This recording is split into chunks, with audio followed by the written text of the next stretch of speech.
Index jumps on the bed in her bright blue pajamas. Her silver hair lies on her back as she turns her head to the left. What a day. What do you think you're doing? She looks up to see Kamijou in a white t-shirt and sweatpants looking down at her. There's a reason why I bought that second bed. It's for you, not me. Really?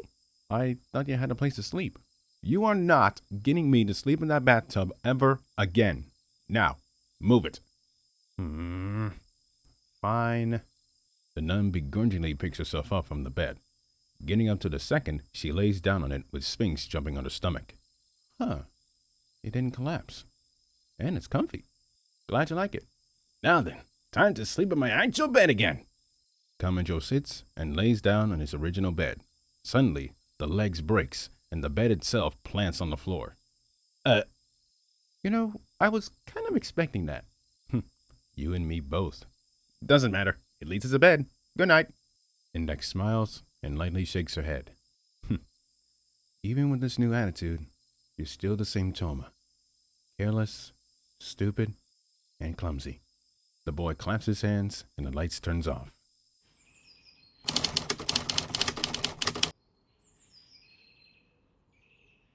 On the snow-covered concrete, Kamijou puts his school jacket and hoodie in the bike bags and zips up his black biker jacket. He mounts on the gargoyle and puts on the helmet. He looks up to the balcony and spots the English nun waving at him. He waves her back and then puts the key into the ignition. The cruiser motorbike turns on. He twists the handles downwards, causing the engine to roar. Hey, Ultinus? The woman appears on his shoulder. Why did you want her to come with? I wanted to get out more. And I didn't want her annoying me all day. Good point. He revs the engine once again. He turns the bike 90 degrees and accelerates down the driveway. On top of a roof, opposite the dorm, Kuroko Shirai is kneeling down, watching the boy drive off onto the main road. Here we go. She repeatedly disappears and reappears, as well as getting higher in the air. The gargoyle enters the highway at 40 miles per hour and increases to 70. All the while, Shirai is closely following it from above. Speeding along the highway? Where are you heading up to in a hurry? Ultinus comfortably sits on Kamijou's shoulder as the boy steers the bike past cars with ease. Since when did you start driving like this? Since a magic god was chasing me and Mizuka around Academy City. And it seems like High Priest isn't the only one following you. What? She points to the rearview mirror.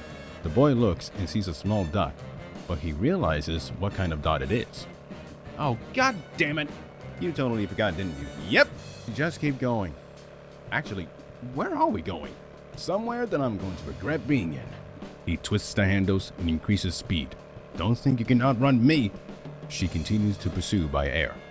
The gargoyle suddenly turns into an exit off of the highway. It turns right with ease onto a road and heads down. It turns a corner once more, then slows down on approach. The motorbike finally comes to a complete halt.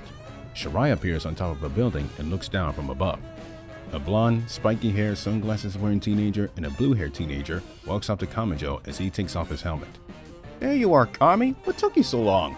Yeah, you nearly left us freezing, man. Oh, put a sock in it. You two can survive. He places his helmet on the seat behind him. Anyway, where's Fukuyose? Waiting for us, that's for sure. We should probably get over there, though. The last thing I need is hearing bullshit coming from her. Why the hell are we doing this again? Seriously? You don't remember?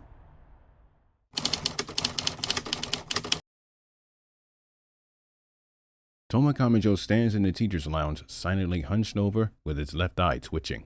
You gotta be kidding me. Shuji Mikado shoves him aside. Oh, come on, Teach. Why do we have to do it? Aogami stands beside his friends. Seriously? You couldn't find anyone else? The long, black-haired girl cuts through the boys with furious rage. What? Who in their right minds would even make me work with these perverted dumbasses? Hey, we're not that dumb. Siri Fukuyose, with rage in her eyes, looks directly at Pierce. Looking through the girls' locker rooms to search for underpants is not an experiment. Her eyes gazes upon Kamijou. Don't look at me. These idiots wanted to see how much underpants they can get in one setting. Hey, I didn't see you trying to stop us. Plus, you joined in anyway. And look what happened. She literally punched all of us in the balls. God, I'm still feeling the sting. Good thing I was wearing protection. Kamijou looks at Shuji Mikado. Are you wearing it now? No, what? Without warning, Kamijou delivered a swift punch to Shuji Mikado's groin. The boy wipes his hands. There we go. Problem solved. God, son of a... Also without warning, Mikado bites on Kamijou's right leg. Toma swings his leg, getting Motoharu off, accidentally kicking Pierce in the leg. Mikado bumps into Fukiyose, of which she pushes him back. Pierce swings his leg at Toma, but he misses and hits Fukiyose in the leg. Infuriated, she swings her fist, hitting him, but nearly tripped on Motoharu. And then, the four teenagers gets into a four-way brawl. The four scratches, claws, punches, and pulls on each other's hairs. In her gym uniform, Aiho Yumikawa puts her whistle in her mouth. The sound of her whistling stops the brawl and gets their attention on her. In formation! Now! With no hesitation, they stand side by side with the backs straightened up. Sitting in her seat, the small, pink-haired Komori Tsukuyomi gently puts her lunch on the pile of paper and looks at the four. I don't know why, but they seem more troublesome than usual. They're my students, and I have to live with it. She stands up from her chair and puts her fists on her hips, continuously looking at the four with serious intent. Listen, it wasn't my decision to give, it was the boys' decision. They selected over 100 volunteers to set up things for the festival celebrating Academy City's 51st anniversary, which is scheduled to be on January 7th. And you're among them. I know you forgot plans for the new year, but it was out of my hands. And we wouldn't want to upset the chairman, now would we? The four can only groan silently in disappointment. The three friends walk alongside each other on the sidewalk. All the while, Shirai teleports on the ground and carefully falls behind. I should have known this was going to happen. Don't beat yourself up over it, Kami. Sure, you ruined my chance to go to Russia, and I have this strange urge to punch you in the face, but at least we're still together to see some babes. How the fuck is that supposed to make me feel better? It's not. It don't make me feel better. What about you, Ogami? Did you have plans? Yeah, I was supposed to visit the old folks in Hokkaido. Guess that's out the window. And I'm supposed to visit my cousin in Kyoto. Great. Zapper gets to go to Okinawa, but I'm still here? The black, spiky-haired boy puts his hands on his face. Must do the rotten look! Oh, quit your bitching. He uncovers his face and sees Fukiyose in a gray winter coat, cross-armed and looking very angry as usual. The three boys stops in their tracks. Personally, I was supposed to meet my parents in Shinagawa, but I'm still here. Oh great, you got screwed too. Fucking hell. Fukiyose marches forward. As she gets closer to Kamijou's face, he straightens out his back and backs up a little. Enough moping. It's bad enough that I have to work with you dumb fuckers, so save the bitching for later. Sure. So, what are we supposed to do? Huh? Oh, right, the tests. She reaches into her back pocket and pulls out a piece of paper. Let's see. I'll be handling the painting. I sure do got a good vision. Pfft, I highly doubt it. Mikado, your smartass will be helping setting up all of the banners. At least 10 on this street alone. Damn it. Aogami, you'll be helping with the decorations. Confetti, fireworks, and whatnot. Oh, should be easy enough. Really? Did you forget what happened last year? It wasn't my fault. Kami was the one who set up all the fireworks. Motherfucker, please. I was nowhere near you. You were the one with the lit up torch. Shut up. Kamijou, here's an easy task. You'll be setting up tents in the park. Oh, really? Huh. A few are already set up by some girls from Tokimidai Middle School, so there shouldn't be much left. Some of the Tokimidai girls are here too? They got nothing else to do. And for fuck's sake, please don't make a mess. She puts the paper back in her pocket. Let's get to it. Motoharu and Pierce pats Toma on the back. Then the four goes in opposite directions. A troglodyte that's too lazy to work? Not out of the ordinary, but okay. She continues to follow Toma. Kamijou, with his hands in his pocket, walks down the sidewalk and watches other students from different schools as they are setting out the scenery for the festival. Jeez, why do we have to work on this instead of the people who actually set up things? I know, I was looking forward to just relaxing, but no, I have to do this. Hey, you try not to shout at the top of your lungs when they force you to handle all of the paint. They're probably doing this just to make us suffer more. Damn it! Kamijou looks away from the complaining teens. I pity all of you. He finally enters the park at 12:40 p.m. Kamijou walks past more students from middle and high school setting up tents. He looks to the right and spots a few Tokimidai girls working, specifically Kinoho Wanai, Maya Awatsuki, and Mitsuko Kongo. Huh. At least they're almost done with this section. Suddenly, 3 tents to his left collapses. The boy backs up out of surprise, and it also gets the 3 girls' attention. What the? Upon seeing the down tens, they also spot Kamijou. I really need to keep my mouth shut. Excuse me! The boy turns around, only to find the three furious girls approaching him. Did you just do that? What? No! My hands are in my pocket. I had nothing to do with it. As soon as the words leaves his mouth, Kongo, without warning, swings her open right hand, slapping the boy in the face. Then slaps him 3 more times. We spent 4 hours setting those up! She goes for another slap, but Kamijou grabs her hand with his right. Stop! Jeez! I'm telling you I didn't do it! Then how did they collapse? Probably because they weren't tightened to the ground enough? Impossible. We made sure that they were stable. As if on cue, 2 more tens beside the 4 collapses. The girls become shocked, then looks back at Toma's annoyed expression on his face. You were saying? Instantly, the girls backs away and bows their heads towards the boy. Please forgive us! It's fine. Just make sure that they're standing right, okay? The boy turns and walks away, putting his hands in his pocket. That's just my luck. Getting slapped in the face and didn't even deserve it. The girls looks up and watches the boy walk away. Kongo looks at her hand. That's weird. What's wrong? I slapped him 3 times and he didn't go flying like a rocket. Is my ability not working? Behind the tree, Shirai is even more curious. I guess that tiny woman wasn't lying. She continues her pursuit.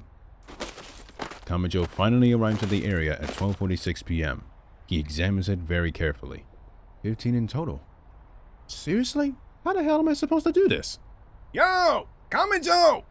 He turns his head to the right and spots Saten and Uiharu approaching, with the former waving at him. The boy's frown turns into a smile, and he removes his hands from his pockets. Oh, hey! You were forced to do this too? Nah, it's just something I wanted to do today. Plus, as a way to get away from judgment. The girl stops 6 feet from him. The only reason we're volunteering is because you got bored. Though it is something proactive at least. Saten looks at the tents that are not set up. Jeez. Mind if we help out? Do you know how to set them up? Yes, I do. I learned how to set up a few of my Girl Scout days. And she actually taught me. Against my will. Without any warning, Ruriko lifts out Kazumi's skirt. Toma wisely looks away. I don't know if you can with that kind of color. Nice of you to wear pink though. Kazumi's face blushes red and turns around, lightly banging her fist on Ruriko's open palms. Oldness appears on Kamijou's right shoulder as he looks on dumbfounded. Wow, I'm sure this is going to end well. Since when did you start being sarcastic? Since that British nun kept doing it. Okay, fair enough. 8 of the food and games tents are set up by 1:06 p.m. As the 3 are getting to work on the 9th, Oldness appears on Kamijou's shoulder again. So, what are you going to do about her? Don't worry about it. I got it. Uiharu looks at the two, speaking a different language. Hey, what are you talking about? Also, it's nice to see you again, Miss, Oldness. And we were just talking about our plans today. Oldness has switched to Japanese, surprises her. Oh, okay. Say, Kamijou, when did you start learning English? I think it was 2 months ago. Since my roommate is British, I thought it was a good idea to learn something new. Wait, if that's the case, shouldn't you be having a British accent? I never picked up on it. Plus, I watch so many American TV shows. And that explains it. I think Misaka speaks good English if I remember. I'm sure she does. He knows that she can speak English. At 1:34 p.m., the 3 are finally finished. The girls brush the snow from their skirts. Phew! That's the last of them. So, what now? Saten thinks while Kamijou bends down and picks up some snow. Then, she gets an idea. She puts her hands behind her back and approaches the boy. So, Kamijou, are you busy at all today? I'll be busy tomorrow. Why do you ask? I was thinking that we should maybe hang out with you today. Kamijou arches up with a handful of snow. He balls it up and looks at her. Sure, I don't mind, as long as she comes along with us. Wait, hold on, son. I thought... Ruriko covers her mouth before she says anything else. Uiharu would love to come with us.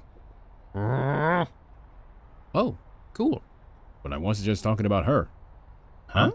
In a single motion, Kamijou turns his body 180 degrees and throws the snowball from his right hand into a tree. The 3 hears loud grunts, followed by tree branches breaking. Shirai falls from the tree onto the snow-covered ground. A pile of snow from the branches falls with her and buries her. The pigtailed girl bursts from the snow and shakes her head. Kuroko?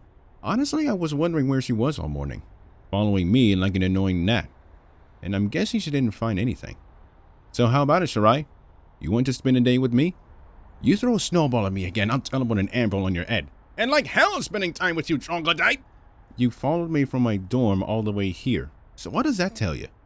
Well, Kamijou, knowing that she was following him, surprises the teleporter. Misaka is in Okinawa, so you really have no other choice.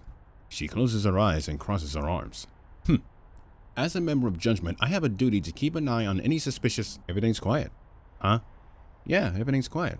Nothing is going on at the moment. Well, there's all of the paperwork that we have to... Already finished since last night.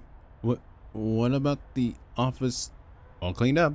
Oh, for fuck's sake. Look, it's either me or you're just sitting on your ass all day doing nothing. Actually, come to think of it, weren't you the same one that said, I'll be watching you every step of the way? Yeah, I did, but... She gets cut off when Saten approaches up to her face with a sadistic smile. If that was your plan, wouldn't it be a good idea to hang out with him? Kuroko becomes a little frightened by Saten's intimidating aura. I fucking hate you so much.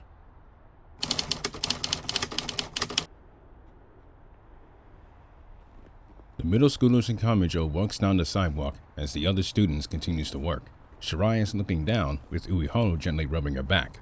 Oh, don't feel bad. At least you'll have something to do while Misaka is away. You forced me to come along. And why are you so happy about it? I'm actually liking the idea. It's a nice change of pace. Well, good for you. Just look at them. The girls look at Kamijou and Saten talking to each other, chatting like they're old friends. Well, they did meet during the Dahase festival. Stop reminding me. Bad luck? Seriously? Yep. It sucks. Wait, if you're unlucky, then how are you still alive? I have no idea. Many times I thought I was going to die, but I'm still here. Well, doesn't that count as being lucky? I guess it does.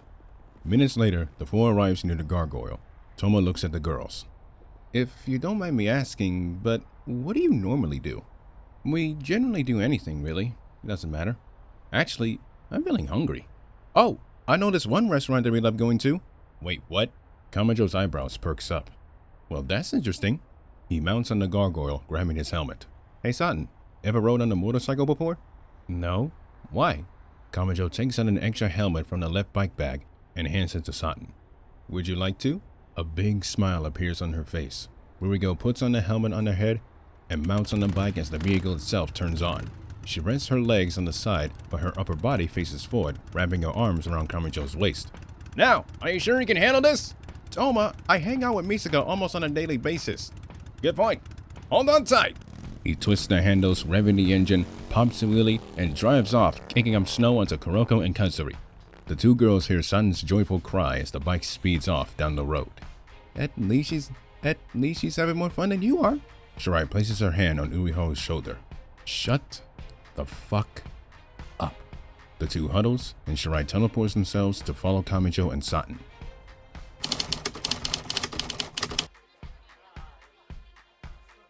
Ruriko and Kazuri are enjoying their lunch, a filet mignon with over mashed potatoes, while Kuroko is enjoying a smoothie. Toma is not eating because his order has not arrived yet. A waitress approaches the four.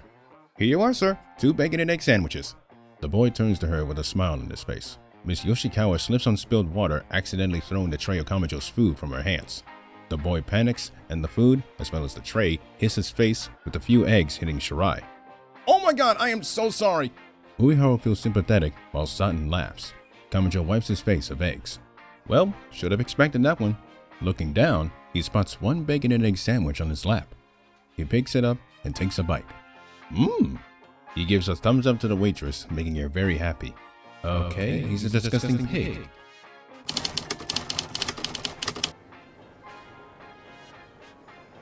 Roaming through the underground mall, the four searches for something. I can't decide on what to get. I mean, there has to be something that catches your eye. Hey, what's going on over there? They stop and spot some massive crowd gathering and pushing each other in front of a bookstore. What do you think that's all about? I don't know, but I'm surprised I haven't gotten here sooner. Actually, where the hell is security? Oh my god. Toma, Kuroko, and Kazuri takes notice of Riko's tone in her voice. Her eyes are widened and her mouth is open. They look to where she is looking at.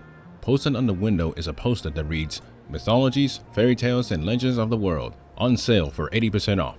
Oh, I need it. Sun excitedly digs into her pocket and takes out her wallet. She looks inside and immediately becomes distraught. The other girl sees the inside. The wallet is completely empty. Aw, man.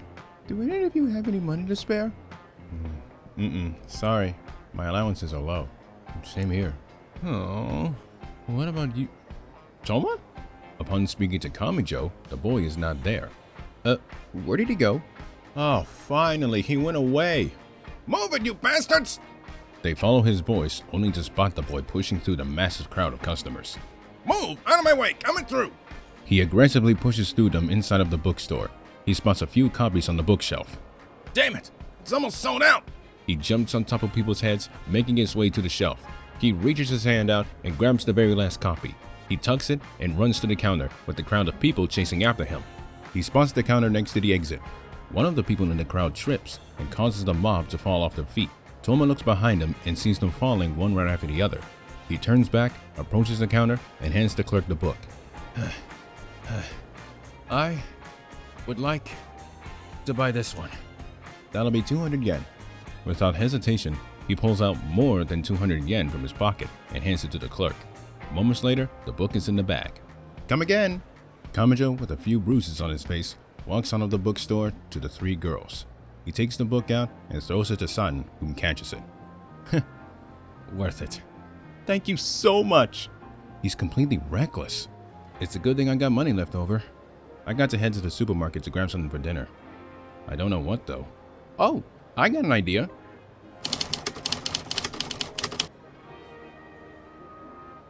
The four teenagers stumps in the produce aisle.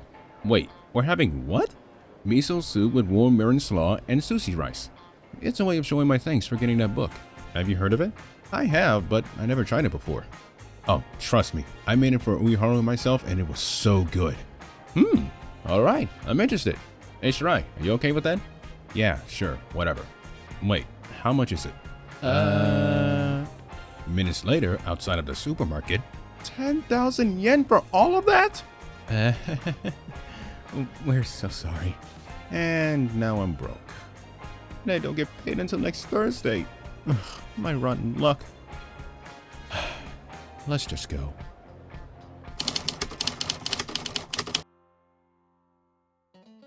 With the ingredients and fresh raw meat on the counters, and Saten wearing her apron and bandana, she and Kamijou are ready to cook. Phew! It's a good thing they didn't spoil, huh? Yeah, thank goodness. Hey Toma, can I ask you a question? He looks at the index sitting at the table next to Uiharu and a disinterested Shirai. Is it just me, or did you suddenly turn into a chick magnet? What do you mean? These girls from yesterday are here again, and I'm starting to think that you're— Don't finish that sentence, please. And it's not like I'm dating one of them. Okay then, answer me this. What do you think of me? Like a little sister that I always wanted and don't want. A critical hit by Kamijou's words to index causes the nun to plant her face on the table, scaring Uiharu, Shirai, and Sphinx. This hurts. Hey, what did you say to her?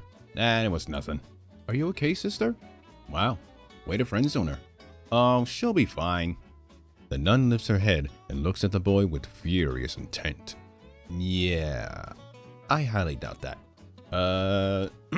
Anyway, Saten, shall we get started? Yeah.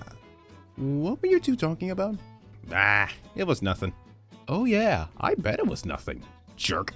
Now, this is a very important thing that we're doing. That's why I'm asking you for help. Are you sure? I don't want to touch things with my right hand. Well, if you're afraid of using your right hand, just use your left.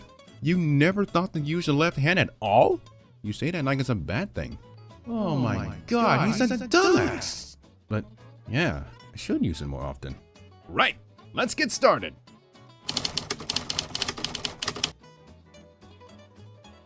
After a full hour, dinner is finally ready. Thank you for the food. Thank you for the food. The two takes a bite of the steak. Instantly, their eyes widens. Do you like it? Like it? It's delicious! As they stuff their faces, Saten looks at her friends. Told you they like it. Should have poisoned his food. Then again, this is me talking, so meh. Kuroko, you've been really down than usual all day.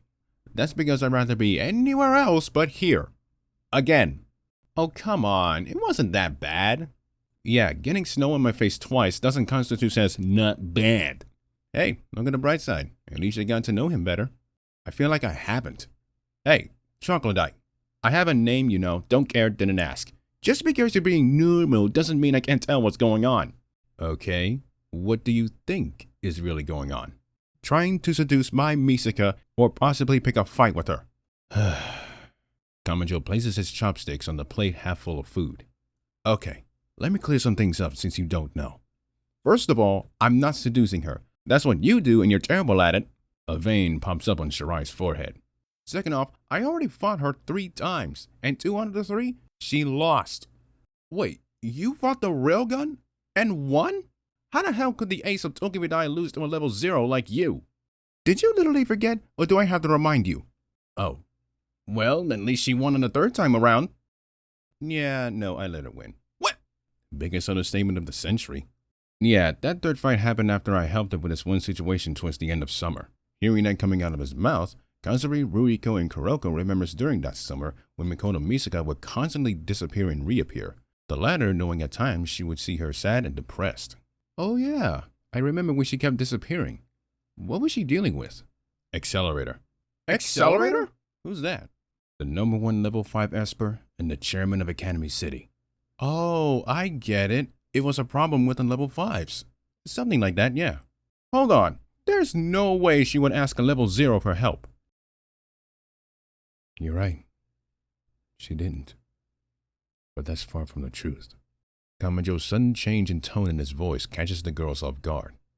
The truth is, she was in a major dilemma. It all started a long time ago, when she was still a little kid. When I came to Tokibidai to speak to her, I discovered something that left me speechless. That's why I ran out, to find her. Finally, I did. And when I saw that face, I just knew it right away. She was suffering. She was so desperate to find some way to end what was going on at the time that she was willing to sacrifice her own life just to end it. Saten becomes speechless. Uiharu puts her hands on her mouth, and Shirai widens her eyes a little, as if something just broke her heart. When I intervened in her business, my first thought wasn't, I wanted to fight her. It was, I wanted to save her. Toma lifts up his right hand and stares at it. Guess I was an idiot for thinking that, and for getting in her way, considering she almost took my life. He turns his hand into a fist. But there's always this one thing that really bothered me even to this day. What would happen if I left it alone and she had... For months, Saten, Uiharu, and even Shirai had, rightfully, thought that Misaka just fell in love with the 15-year-old. But they never knew why. Hearing Kamijou's point of view, it is starting to make sense after all of this time. Ruiko reaches her hand out and places it onto Toma's right. The boy looks away from the floor to her green eyes and a smile. No, you're not an idiot. What you did was saved our friend's life. I can't express how grateful I am that you did that. I agree. Thank you, Toma. Hearing those words, the boy smiles. Index and Odinus smiles as well. I'll go put up these dishes and we'll take a look at that new book. I'll help out too. Both middle schoolers takes the plates off of the table and walks into the kitchen. Kamijou and Index looks towards Shirai completely silent. Shirai? Are you all right? That night, in the building where I fought Awagi Musujime, the night of September 15th, 2004, is a night that Shirai will never forget. A night when she thought she was doing her duty, but ended in failure.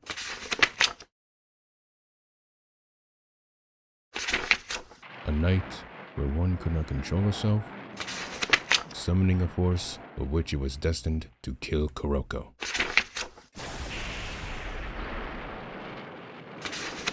Had it not been for the interference of Mikoto Misaka and Toma Kamijou. But, even when rescued, her mind lingered on one question. You? But why did you save me? Of which Kamijou answered with no hesitation. If I made one mistake, both of us wouldn't have been dead. Look, I don't care if the both of us are not the best of friends. As long as I'm able to keep my promise, well, it really doesn't matter. A promise? Yeah, a promise that I made a few weeks ago. To protect Mikoto Misaka and the world around her, including you. So, what do you think? Am I living up to it? A promise that he vowed to never lose nor break. Yeah, for the most part. That was all because of that promise? Yeah, and she did tell you about it, did she? Shirai lightly shakes her head. Owaki told me.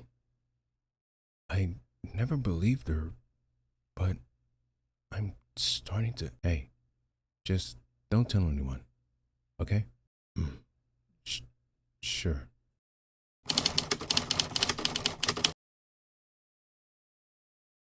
The teenagers, Nun and Othinus, finally looks through the mythologies, fairy tales, and the legends of the world. And they say that Fafnir laid in his lair with his treasures, waiting for those who dare to take his prized possessions. Yeah, right. From mythologies to fairy tales. And then, when the half-man, half-yeti approached the man, he said, "You're dead." Woo, scary. From fairy tales to finally the legends of the world. Oh man, this is a gold mine! Yeah, and I can't wait for you to bug us about them. Now that you mention it, oh crap. Good job, idiot. Goodness, I'm surprised that there's so many in here. God Incarnate, the Man in Many, God's Fury, Clash of the Colossi? What do they all mean? They probably mean nothing in the end. Are you sure about that? Saten, don't you even dare! Hey, take a look at this one. This one's a lot shorter. All four looks down at what Kamijou is pointing to. Sure enough, there is a paragraph that is very short. Sitting on top of it is the title, The Dragons of East and West. Haven't heard of this one before. The world's last beacon of hope, Raildex, the noble dragon of the East. May he rise from the seas to confront the infamous dragon of the West, Mizora. Well, it's straight to the point, but what does it mean? I don't know, but Raildex and Mizora? That sounds European. Does it? I don't know. Kamijou stares at Index. Are there any creatures that are named Raildex and Mizora? This is the first time that I'm hearing about it. I myself can confirm that there are no creatures in Norse mythology with those names. Not that I know of. The boy looks out the screen door. It's past curfew. The other stares out into the outside. Oof, looks like we're not getting back to our dorms at this time of night, especially with this amount of snow. You can sleep here for one night only. Our beds can hold 2 people. Maybe Pigtails can sleep on the floor. Shut up. I'd rather sleep in the snow anyway. Across the building from the dorm, and looking through the room with his binoculars, a man in a camo uniform is lying down on his stomach. Sir, I have located the target. Shall we proceed with the plan? Patience. We did not come to Academy City to create chaos and confusion. That comes later. We are here to capture and secure. Nothing more, nothing less. I surely hope that you do not wish to disobey my order. No, sir. Because of their age, I want to avoid confrontation. That is why I wanted to go in first. Only when negotiations do not go anywhere is when I enact Plan B. Understand? Yes, sir.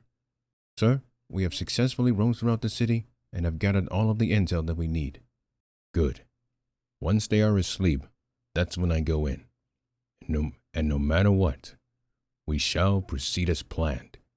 And then I can fulfill my promise to the people of the Celtic Republic of Ireland to bring Lord Bagan back from dormancy.